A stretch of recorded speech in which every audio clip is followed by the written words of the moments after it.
views expressed on this program are those of the hosts, guests, and callers, and are not necessarily those of this station, its management, or other advertisers. You're listening to Transformation Talk Radio.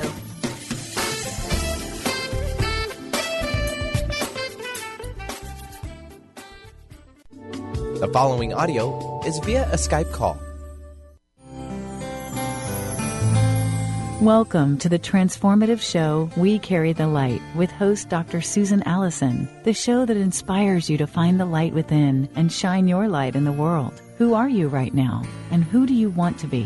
What is it that makes you happy, helps you feel fulfilled, and living your purpose? Tune in and let Dr. Susan help you discover that you carry the unique light that only you can shine. Now, here is your host, Dr. Susan Allison.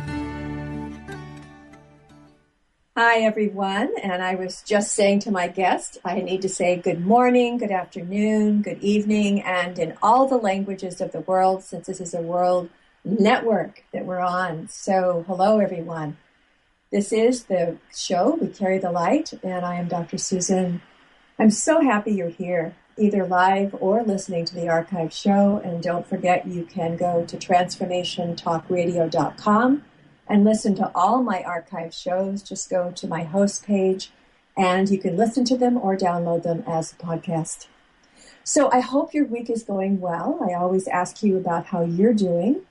And this time I'm asking if you are living the life you want. I've been thinking a lot about that this week, whether I'm living the life of my dreams or if I'm doing some things that really no longer serve me.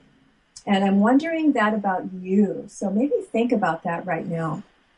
So for me, some of the things are part of the old me. They're my old story.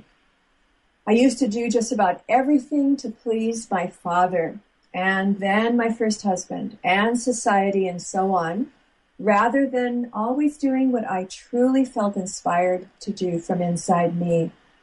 I was the epitome of the good girl. In fact, I wrote a poem called Good Girl, wanting everyone's approval and love instead of really loving myself and doing what I love.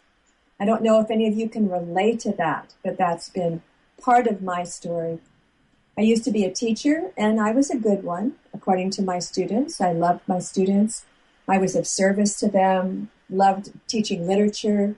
Then I became a therapist, and I'm still seeing clients part-time and feel that my therapy practice and working with people is still right for me. At the same time, I'm also an artist, poet, songwriter, painter, who's just in the past few years been birthing this part of myself. When I feel the most alive, I realize, and I feel the happiest and most uplifted, is when I am in the middle of creating something, especially when a song is coming. I even call these songs divine downloads because they really pour into my head. I wrote a poem recently called Saved, and I said that they pour in like honey from divine bees. So this honey just pours in. All the lyrics, the melody is done when it comes in. It feels like a miracle, and it's such a creative process and makes me really happy. Also, when I'm writing a book, and most of you know I have a book coming out in the fall, my 5th book, and when I'm in the process of writing it and coming up with the ideas, I am so happy. So I guess if I rewrote my life story in the present, it would have a title like maybe Rebirth or Divine Honey or maybe Blossoming, because this is what I feel is happening to me in my life right now. And I hope you know, and you will after hearing our guest today, that you can write your own story. You can write a new story. You can reframe it. You can then live authentically as the person, as the main character that you truly are in your new story. So, as I mentioned about a guest, we are blessed to have Kim Schneiderman with us today, who's the author of Step Out of Your Story, Writing Exercises to Reframe and Transform Your Life. Kim counsels in private practice and teaches as a professor and guest lecturer at venues including New York University. She also writes a bi-weekly advice column for Metro newspapers and blogs for Psychology Today. You can visit her at stepoutofyourstory.com. So welcome, Kim. I'm so glad you're here. Me. Good. I always like to start with the personal, and I really enjoyed your preface and enjoyed your whole book, but I wonder if you could tell us a bit of your story that led up to the writing of this book and why you wrote this book, Step Out of Your Story. Sure. I've been asked that many times. It's always a hard story to tell because there wasn't a particular event or inspiration of how it came to be. Let's see. So the short story is that I wasn't, I was a very imaginative kid, and I used to imagine, and I used to read a lot, and I sort of imagined myself as sort of a character in a novel. I had this alter ego called Kim Schneiderman. I have no idea why I chose that particular name for my alter ego, but it was just sort of a childhood perspective that I had that I didn't really think much about. But as I got older and sort of became more spiritually oriented, I started to ask myself, like, when things would happen to me, I would say to myself, like, if I were a character in a story, how would I want the character to grow and evolve through the situation? Or how would why would a benevolent author place the situation in my life? What actions or outcomes, if I were reading about my story in a novel or watching a film, like, what actions or outcomes would I root for? And in 2008, I developed kind of a series. I was an English major in college and a freelance, I was a journalist for 5 years, full time, and I was just always interested in the way character development and the way people tell their stories. And I was always sort of thought it was interesting that when people would engage in discussions about what the character, if we were talking about literature, when people would talk about what was the character's motivation, I felt like when they would explain, it was they would be really sort of talking about themselves in a disguised way. I thought that isn't that interesting that third person sort of allows people to talk about themselves in a way that feels safer, and that became sort of the inspiration for creating a series of writing exercises in the third person narrative. And I started offering it in 2008. I was working working as a therapist in private practice, but also for the Jewish Board of Family Services in New York that was creating programs for people who had been impacted by the recession. And it kind of struck me that so many people were feeling really devastated because they had been defining themselves through the roles they played, whether they were, they thought if they were the stockbroker or they were the, finance manager. And my writing workshops were aimed at helping them see sort of the larger narrative of their life story, that they weren't they weren't just defined by the roles that they were playing, that their story was much larger, and I was also helping them to see themselves as this chapter in their life as an important part of their character's evolution, and helping them to see how they could take charge of their story by looking at ways that they could work on themselves, regardless of whether or not they had a job at the moment. So that was sort of where it started. And then, as I explained in the preface of my story, of my book, I personally went through a number of difficult, challenging situations. I lost my mother 10 years ago to ovarian cancer after she had it for 11 years. And then my father got married. When I thought he didn't get married, he met somebody that we really grew to love, and she also developed cancer and passed away. Oh my goodness! Yeah, and then my father, my father actually developed a terminal cancer, and I ended up becoming his caregiver. And I had to really ask myself, after all of these challenging situations, could I see the larger story of my life and find the redemptive narrative and feel empowered in the same way that I was sort of asking of my students. And what I discovered is that I could, but I sort of had to read between the lines of my story. And going back, like my father had been sort of the childhood antagonist of my story. You know, we butted heads a lot, and he was a good man. I mean, he meant well, but he could also be, you know, he had a sort of the I told you so. You know, if I asked why or what, you know, he kind of would always say, but it's because I told you so. So it was a hard relationship, and I had kind of made my mother my confidant and gotten closer to her. But when she passed, my father, I was kind of like, okay, no, now I have to work on this relationship with my father because he's the only one I had left. And we got a lot closer after she died, but it wasn't really until I became his caregiver that I had to, like, give up my practice. My father had just moved to Florida, and I was up in New York, and he needed a hospice home caregiver, and it was really, I was the logical choice. So I gave up my private practice temporarily and went down there and spent, you know, several months living with him and taking care of him. And we hadn't lived together since I was 18, you know, and here I am in my early 40s, and I'm thrust into this situation of becoming, you know, a middle-aged orphan. And I didn't, you know, I'm not married. I don't have any children. And so this is bringing up a lot of stuff for me. It was really scary, and it was not the story that I wanted. It wasn't the story that I wanted to live in my life. It was not how I had imagined my story would evolve. And I had to let that go because, you know, I really had to say, I had to let that go because that wasn't what was happening. You know, how I'd envisioned my father walking me down the aisle or being married at a certain age, all those things weren't happening. And so, but when I was able to let that go, what I discovered is that, like, I was present for this incredible healing experience between me and my dad. And during those months of caring for him, we got to really know each other on a much deeper level.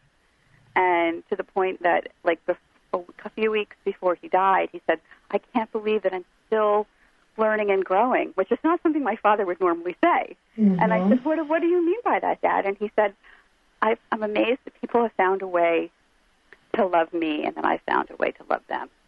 Wow. And that was, for me, like, just a moment that I will always remember. And it really changes the way that I think about the story of losing my parents, because there was I look at it as like a healing story. It was very redemptive for me. It changed me in ways that maybe wouldn't have happened if I had the story, if I had lived the life that I wanted, maybe, which it might not have happened that way, because what I ended up getting, kind of like the Rolling Stones song says, is sort of the experience that maybe I needed. And so, like, which goes to my point that, like, you know, sometimes you can read your life as a tragedy, or you can read it as an adventure. It really all depends on, you know, how you choose to use the your power of interpretation to read your, you know, to read your story. And for me, I see it as like a story. My book is about looking at your life as a personal growth adventure and really valuing those experiences that build our character the same way that we value them in the stories that we like to watch on TV or in the movies or read in a book. Yeah, no, that's really beautiful, and I want to talk about that more when we come back. We need to take a break. We'll be back with Kim Schneiderman and teaching you to step out of your story. The preceding audio was via a Skype call.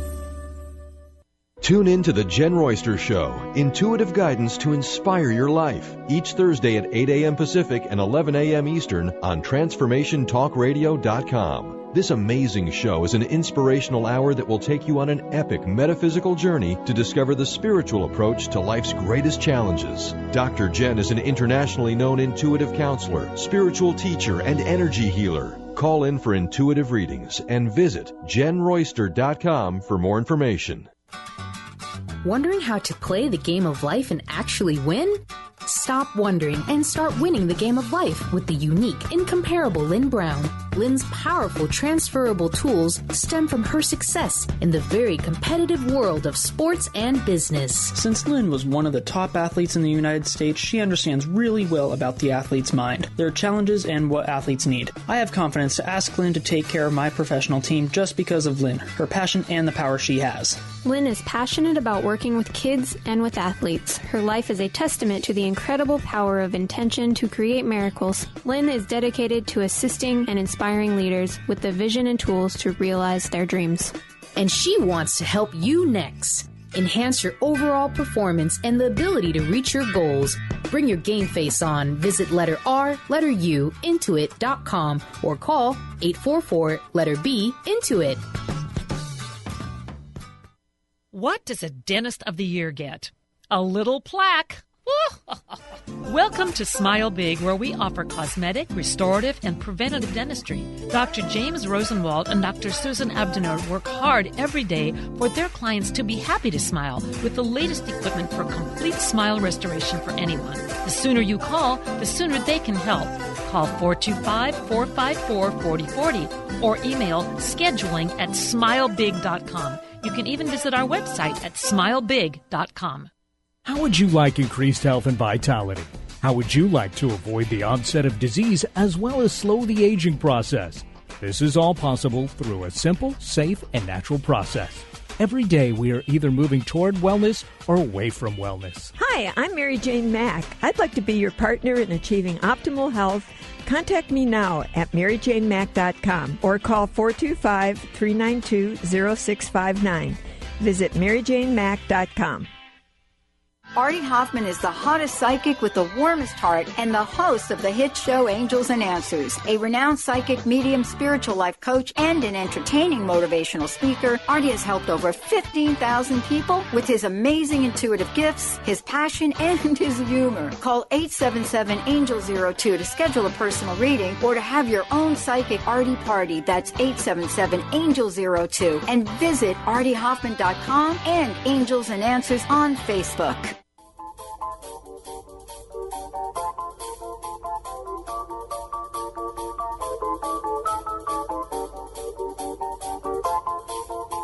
Blinded by the light, wrapped up like a douche, another runner in the night. Blinded by the light. Welcome back, everyone, to We Carry the Light, and I'm so glad Benny's playing that song. I hope he plays it all the time when I have my show on Thursdays. You know I will. You know I love that song, Blinded by the Light. Except I find myself kind of dancing here because I do the show standing up. You don't have to stop. Keep going. No. I have to kind of stand still because I have my guests and I need to continue here. But anyway, thank you for playing that. So this is We Carry the Light, and my guest is Kim Schneiderman, who is the author of Step Out of Your Story. And we've been talking about her own story, her own experiences in her life. And I wanted to read a quote just to segue into this next part that's from her preface. She said, "After experiencing so many devastating losses, I had to ask myself, could I walk my talk? Did I truly believe I had the power to transform my tragedies into triumphs simply by choosing to widen the lens through which I viewed my own story?" So, Kim, I love that passage. I circled it. Mm-hmm. And would love you to talk about stepping out of the story, whether you want to talk about it, how you did it would be fine, or how you suggest readers do it in your book. Sure. So when I talk about, like, widening the lens, what I'm really talking about is seeing my life, seeing the lens through which I look at my life as a personal growth adventure. And what that means is, well, there's two ways, there's many ways to tell a story. And, for example, you could look at The Wizard of Oz, which is a classic story that everybody knows, and you can look at it as like, here's this girl who has these horrible things happen to her. Her neighbor kidnaps her dog, and and then she ends up running away and gets hit on the head and gets swept up in a tornado, and she has this nasty witch chasing her, and all along she had the power to go home, and she should never have left in the first place. Why did she leave? This whole thing, and you could read the story of the Wizard of Oz that way. Yep. Or you could look at it as like, there was someone who had a longing, and she didn't exactly know her own strengths or have an understanding of what the power of love was until she went on this adventure where she ended up sort of returning to kind of own her own story in a much stronger way, right? She ended up like through the power of friendship and to finding her own strength, and how her transformation sort of inspired the transformation of all the other characters in her story. So there's many ways to read a story, and one of the ways that I help readers widen their lens, I use two, like, let me just go back a second. So, so we all understand on some intuitive level that every life is an unfolding story. We understand that it's this unique and unpredictable, dynamic unfolding story that's open to interpretation, especially our own. However, we often don't stop to really take a look at and ask ourselves, like, who is this character I'm playing? What does he or she want? Who's writing my script? Or how can the challenges that we face help us develop the tools and insights we need to move to the next chapter?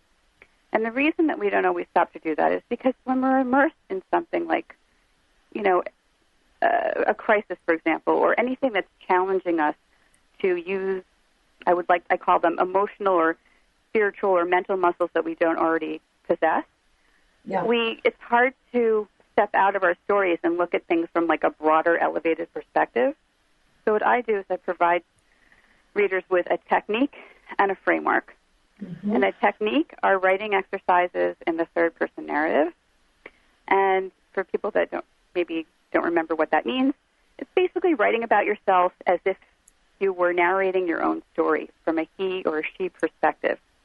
And it sounds like something like a very subtle shift, but it actually can really liberate you just writing in that way to access parts of yourself and your narrative that might be sort of hiding or otherwise hiding. In fact, there's a growing body of research that shows that viewing yourself through the lens, when people view themselves through the lens of the third-person narrative, they tend to see themselves much more compassionately. Yes. And actually, like, when they look back at their lives, they often will describe themselves as having overcome obstacles, as opposed to the control group in these studies, when they ask them to talk about themselves in the first person, they tend to get stuck in more of the victim story. So they're actually finding, and there was a big article in Psychology Today on the cover of the June issue about how talking to ourselves in the third person is this like much more constructive way to talk to ourselves. And so what I have people do is I have them write about themselves in the third person. And it's kind of like, I call it the sneaky perspective, because you're kind of fooling your censoring ego into thinking that you're writing about somebody else when you're actually writing about yourself. And again, like my students, when I've taught workshops, they're like, really? This like little shift is going to make a big difference? And they are always amazed at how much it does. You know what I noticed, because I went through your book. I read every book that, of my guests, and I've been on shows where people don't do that. But I read every book, and so I did all the exercises. And you know what I noticed, Kim, is that I had more compassion and more love for this person and kindness and gentleness towards her that really isn't always there when I am thinking about myself as I. Right. Isn't it amazing how that works? Amazing. I loved it. Yeah, I'm so glad to hear that. So the second thing I do is I offer like a step-by-step process for people to walk themselves. I basically help people walk themselves through a story. So what I do is I have them first start in the present moment, because the way I look at it, because sometimes people want to, where should I start exploring my story? Should I go back in time? Should I go, into the present? And I like to start in the present because that's when the protagonist of your story, who is you, has an opportunity to change your life, right? So I have them focus on what is the current chapter of your life. In fact, I have one of my exercises is describe, if your life were a novel, what would be the title of the current chapter? And how would you summarize it? And I have them in 8 to 10 sentences. And I have them do that in the third person. But then I have them, if people can recall the story arc, it's like the classic elements of the story. There's a protagonist trying to accomplish something, and then there's and then there's an antagonist that gets in the way, and the protagonist has to respond. How the protagonist responds to the challenges in the story determine how he or she evolves. So simply put, there's a conflict in every story, right? And that conflict is, and I defined it is about ways that you're feeling challenged in your life. So it could be something like you could be going through a difficult situation like I went through with my father of having to be a caregiver and, confronting the mortality of someone you love. That's, one particular challenge. But it could also be something really, amazing that's happening to you. Like, for example, writing this book has been, and you were talking about, I think when you opened the show, about this chapter called Blossoming. Yes. So you can, even through the chapter of Blossoming, I'm sure that there are ways that you are stretching and growing as a person. Absolutely. And so what my exercises do is they use a variety of, creative questions that help people sort of tap into, well, what is this, what's the theme of this chapter? And how, if I have a particular, sometimes we have recurring characters that show up in our story in different guises, the boss who never appreciates our contributions, or it might be, or the father figure who never appreciated we have the same character that keeps showing up in our story. That's so right. I have people sort of like identify with their antagonist, what the antagonist is, who is the antagonist, what it might be trying to teach the protagonist. Yes. Being you. And then I have them do like really creative dialogues, like by identifying, like, I talk about the antagonist of your story as your personal trainer. And you're and the writing exercises as your character development workout. So like, how is your, we might think sometimes when we're challenged that we're like, why do we have to, we might want to prefer the low impact routine, right? Yes. Like when we go to the gym, sometimes we just like want things to be maybe, sometimes it's actually easier when we go to the gym. We understand that we have to kind of work hard to get, to build those muscles. But it's the same thing in life. Like, we might not always appreciate that in life when we feel challenged. There's really an opportunity for us to develop our underutilized emotional or mental or spiritual muscles. For example, for example, your response when you're facing uncertainty might be to have to go into a fear mode. Yeah. Right. So what I do is I have people, through a series of questions, I have people imagine that fear is give a voice to fear and have them write dialogues with it and talk back to fear. Mm-hmm. And then on the other side, what I do is I actually help them also identify what the corresponding growing edge would be. So let's say they'd identify that they want more courage. So I have them do writing exercises. In fact, I could read one.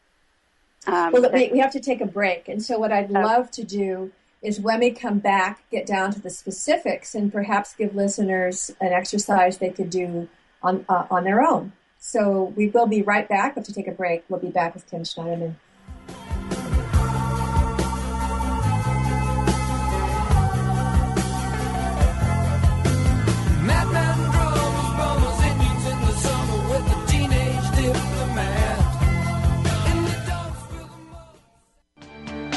Hi, I'm Leslie Fontaine with Sheer Alchemy on Transformation Talk Radio, and here's my tip of the day. Let's talk about unlimited thinking. Let's talk about limitlessness. What would it look like and feel like?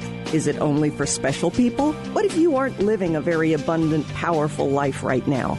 Is this opportunity closed off to you? Absolutely not. This is your chance, without lifting a finger, even telling anyone around you, or leaving the house. You can begin to step into all that you are and all that you were meant to be. Pay attention to the arguments that arise as you articulate the limitlessness of your opportunities, your finances, and the loving and supportive friends and family members around you. Draw them in. Let's shift those agreements from the lower level energies to those that allow you to step into all that you are. Visit me at lesliefontaine.com and listen to Sheer Alchemy on transformationtalkradio.com. Do you want to transform your life's trauma and challenges into the gift that your life was meant to be? It's time for you to take control of your soul journey to heal, grow, and shine. Manifest your destiny with Wendy Wolf, soul transformer, energy, and psychic healer. To start your soul journey, contact Wendy at healgrowshine.com or email Wendy at wendy@wendyrwolf.com and start your adventure today. Join the Pacific Northwest EFT Tappers at the 5th Annual Tappers Gathering, March 14th at Bastyr University, and have a chance to meet EFT founder Gary Craig.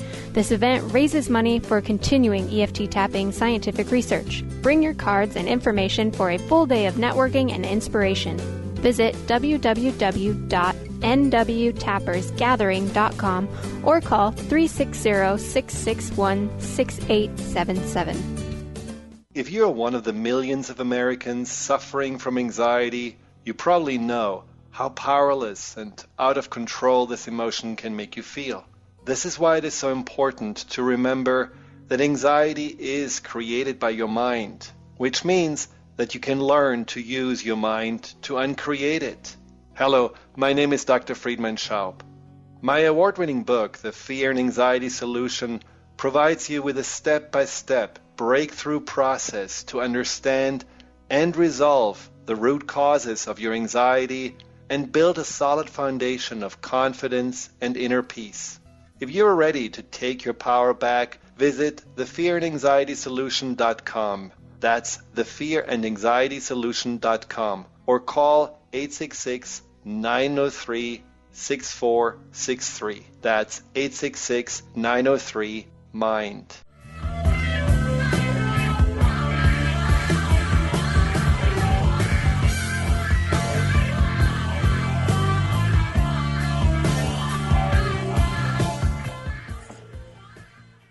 Welcome back, everyone, to We Carry the Light, and I am Dr. Susan, and my guest is Kim Schneiderman, and she's talking about her wonderful book, Step Out of Your Story. And before the break, we were talking a bit about the antagonist, and, you are the protagonist, and you are the main character, and you're writing this story first and third person, which is saying she or he, but there always is some conflict in a plot. And there is an antagonist or more than one. So I wonder, Kim, if you could talk a little more about the antagonist and sort of the purpose of that and how we deal with that antagonist, if it's a real person or something within us. Sure. So, as you mentioned, every story has a conflict. And a lot of us, we don't like that word, and we'll go out of our way, to avoid them. But the truth is that in life, there's always, there's things that challenge us, things that show up in our story that challenge us to grow in new ways. And that conflict, that tension, that necessary friction between the status quo of our life and whatever's coming up that's challenging us is a necessary and important part of the story. So I like the people to isolate the antagonist of the current chapter of their story, and that can be a person or a situation that they're up against. I have it very loosely defined. So for some people, it might be somebody that they really don't like or that they don't get along with, and but they have to negotiate with. But it could also be a person that you really love, or a situation that's positive, that's pushing you to sort of grow in a new direction in your life. I often like to talk about the book itself as being my antagonist, because it forced me, as someone who has always had a lot of ideas and was a little bit of a dreamer, to really ground my ideas and be disciplined about and clear about explaining them, and pushing, and just it's constantly, I talk about how it's constantly pushing me to stretch and grow into the kind of character that could write a book and speak on the radio, which is something I've never done before. So antagonists can be, I loosely define them as whatever situation is showing up in your story and forcing you to use muscles that you don't normally use. So when you're in that particular kind of situation, let's say you're working on I don't know, give me an example. Let's have a challenge. Can I give you one? Sure. All right. I just discovered as you're talking that one of my antagonists is my husband's death. So my husband passed away almost 2 years ago. And whether it's my grief and my pain and my suffering or his actual death has caused me to grow tremendously, but it's also adversarial on some level. Okay. So tell and me, difficult. So tell me more. Can you tell me more about what's the adverse? I mean, first of all, I'm so sorry. That's so. Oh, thank you. No, it's been a very, yeah. very tough couple years, especially the first year. I'm a little better, but it's been really hard. So, yeah, you said about adversarial. What it is that I'm so, at times, angry that he's gone. And miss him terribly, and I don't really want to be here on some days. And so that there's this, and there's this. I just wrote a poem about it, about this anger that flares up, and it's not anger at the driver that almost hits me, although that wasn't pleasant. It's not anger at my animals that I sometimes am yelling at, but I am upset that he is gone. That he's not only gone from the town, the country.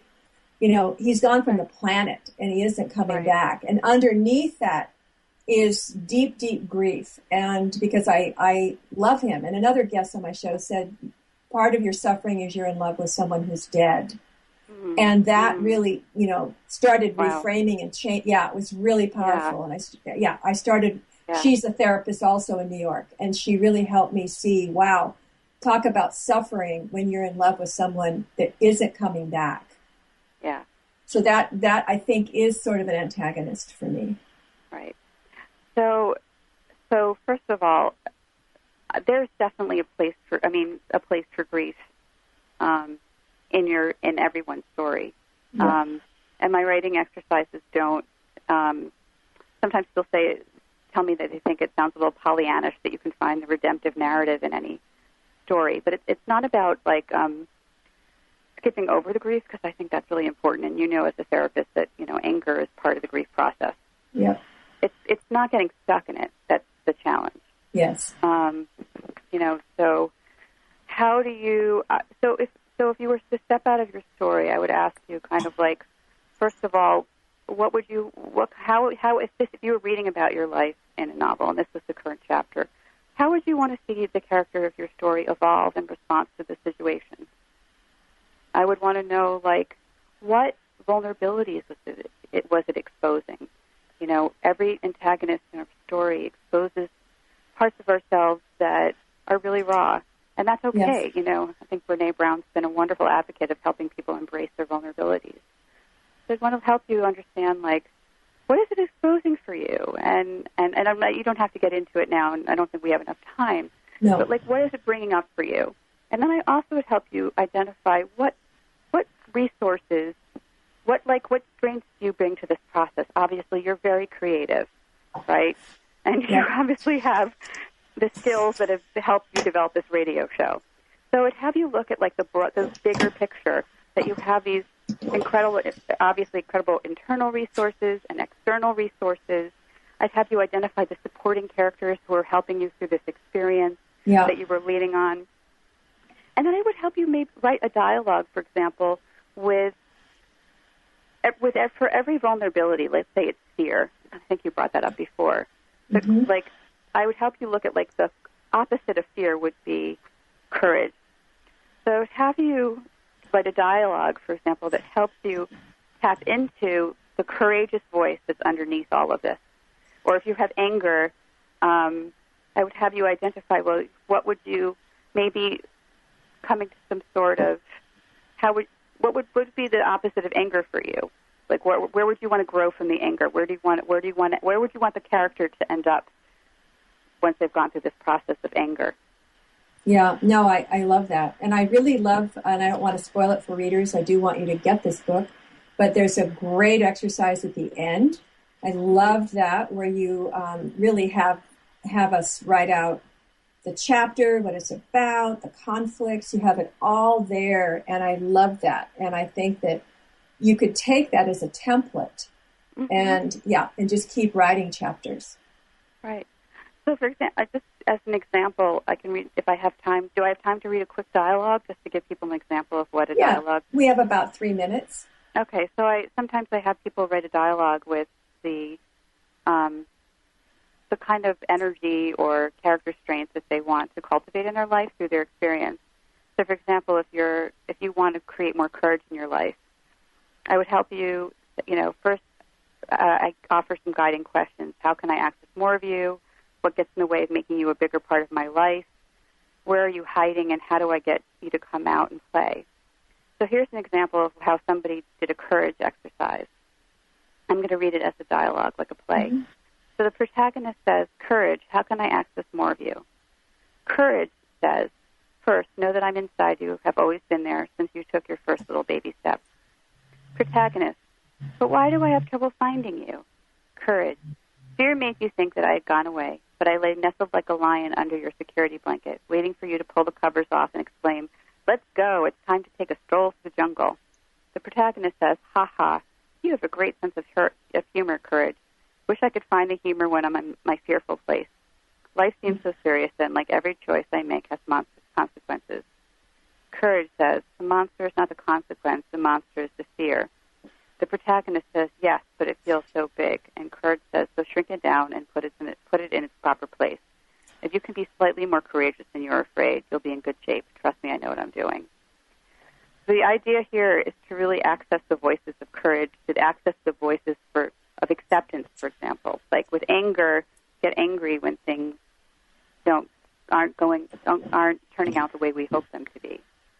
But we could maybe look at how this is, looking at your life, how this is stretching you to become to blossom into this creative, expressive person who's coming out with a book and doing a radio show and entering this new chapter of her life, and still grieving, because there's a place in your story for grief, for sure. Yes, absolutely. And then maybe for the dialogue exercise, you might choose something like acceptance. Where are you? Why can't I get to you? How do I have more of you?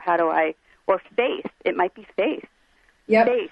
You might do a dialogue with faith. How can I have more of you in my life? Where are you hiding? Where did you go? So it's an idea, not unlike the new movie Inside Out, of giving voice to these different qualities and engaging in dialogues and finding that oftentimes these voices are hidden underneath. The voices of courage are hidden underneath the voices of fear, and we just need to reach down deep enough into ourselves to find them. And what my exercises try to do is help people access those voices. And then the climax exercise, which is one of the ones I'm most proud of, is where you actually give yourself the blessing that you're seeking from your antagonist. Because sometimes people feel like they want, if they're, for example, going through a divorce or they want somebody, their ex-husband or whatever, to say, "You were right, I screwed up," and maybe that might never happen. But but oftentimes, really, in order to ask for a blessing from somebody else, you have to know that you deserve it. Mm-hmm. So I have an exercise where people write basically they bless themselves. They give themselves the blessing that they want to hear from their antagonist, so that regardless of how your story folds, you're in the driver's seat. And you can feel good, you can feel like I can give this to myself, even if I can't get it from somebody else. And ultimately, that helps us to move on, and to help us to feel empowered in the way that we co-author our story. Beautiful, beautiful, beautiful. Well, I have to take a break, but we're going to be right back with Kim Schneiderman.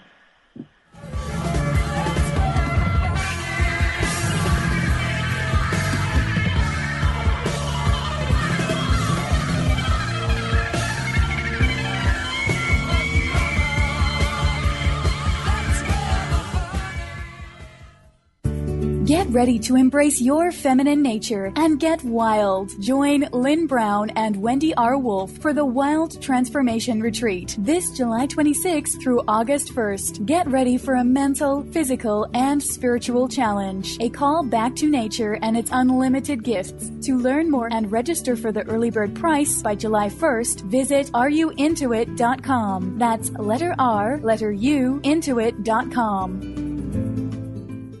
Holistic Medical Center is where you find it all. A healthy space with doctors who care, see, and listen to the whole you.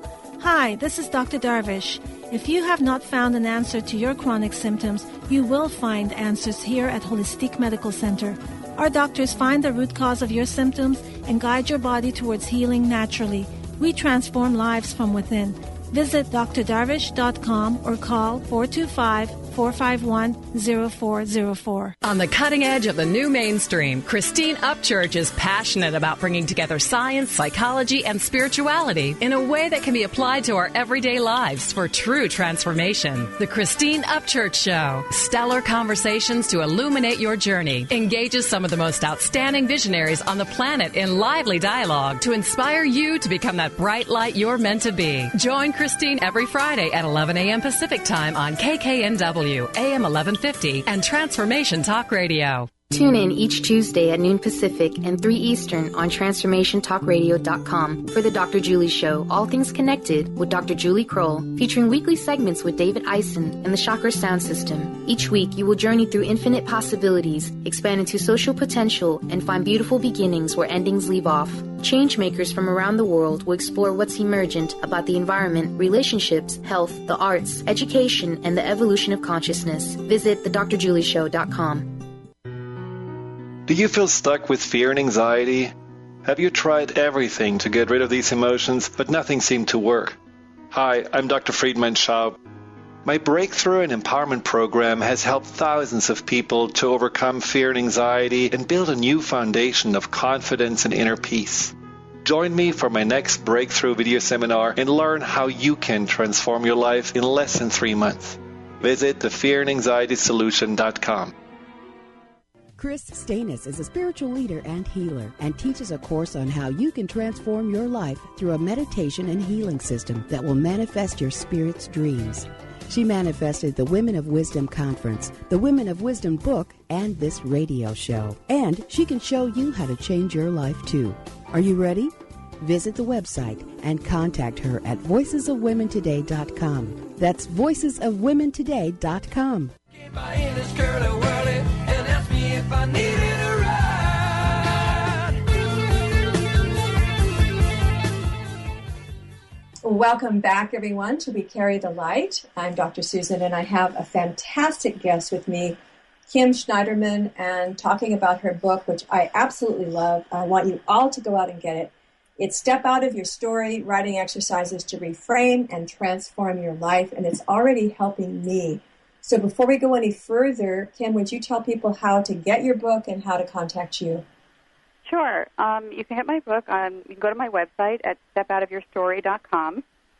And on there, there's ways to order the book through Amazon and Barnes & Noble and also New World Library, which is my publisher. I have a Facebook page, Step Out of Your Story, so people can feel free to like my Facebook page. I am also going to be doing a book signing in Emeryville, California, near Oakland, at Barnes & Noble on Thursday, July 30th at 7 p.m.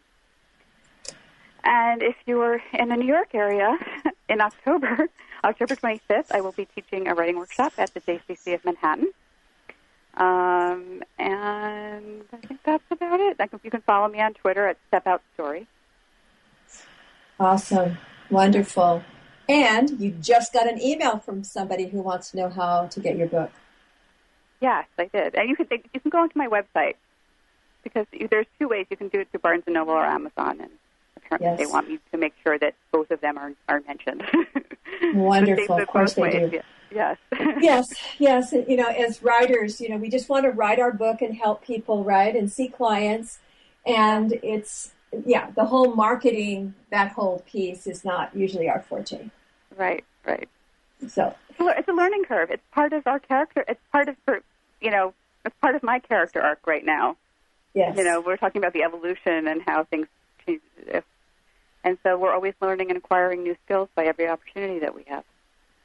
I agree. And I am being stretched like you are in terms of social media and so forth. And it's the new world that we're part of.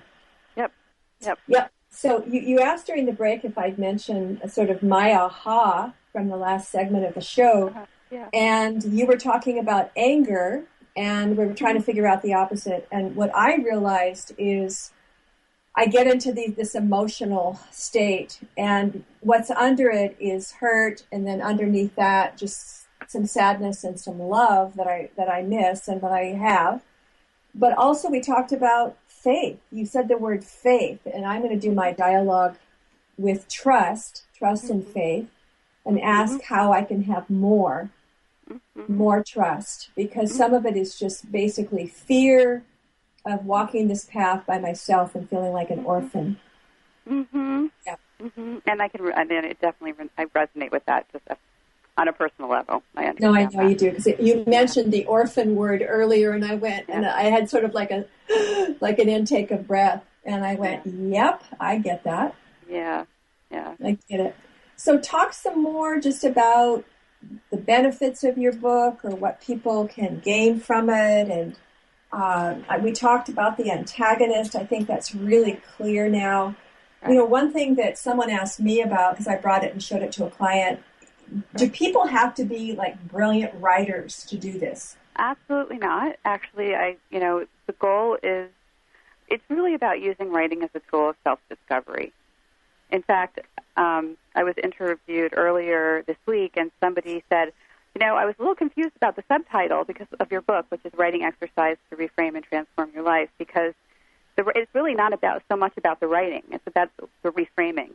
But however, that being said, the writing is an important tool, because writing allows us to experience and express ourselves in ways that talking often doesn't, or even thinking doesn't. It really crystallizes and enables us to get more in touch with our own experience.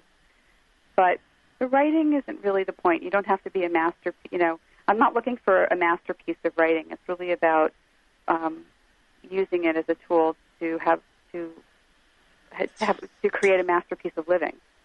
Yeah. And so it's really, they're designed for anybody that can compose a simple sentence. In fact, sometimes I tell people, if you write like an 8th grader, if that's your most primitive voice, if that's the voice that you tap into when you're writing about yourself, and that helps you to get in touch with your story, then embrace it.